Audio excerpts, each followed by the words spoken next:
Congratulations to WKTV News Channel 2 on 45 years of service to Central New York. All of us here at NBC News send you our best wishes. The 1939 World's Fair in New York City, taking a look into the future.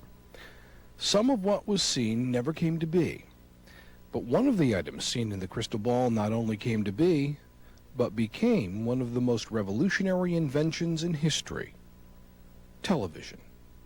The first television set I ever saw was up here on the hill in a small shack, and this was we were just starting to build. It was a small shack, and there was a television set where it was about this, well, the scope was about this big, and the set was this big, if you remember how TVs were in the early days, to watch WRGB, or I don't know if they called themselves RGB at the time or not. It was WGY's TV station anyway. And we'd watch the Milton Berle show, a few of the boxing matches that were going on at the time, because there wasn't full programming. And that was the first TV set I saw. Television was off and running. The Federal Communications Commission, which already was regulating radio, took on the responsibility of getting television off the ground. Many entrepreneurs stepped forward to try and get a license to put a station on the air. Others were recruited. One of those who was recruited was Oneida resident Myron Callett.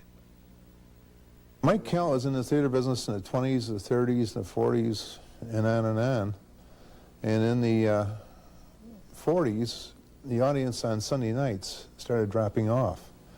What caused that? Well, Jack Benny on radio and Amos and Annie and so forth. So if radio is going to make that much of a dent in theaters, let's be part of radio. So he proceeded to put WKAL on the air in 46. And that was a stepping stone into television broadcasting. General Sarnoff at RCA, the parent of NBC, tried to talk to him in having 5 stations at that time. That was the maximum back in those days. And Mike Callett, at the age of 65, said, well, my gosh, at my age, let me try one, see how it goes. And it went very well. But remember, he was in the theater business, and that show business. That's visual as far as movies are concerned. And he just had the foresight to realize that television was the next era that would be of popular as far as the public would be concerned.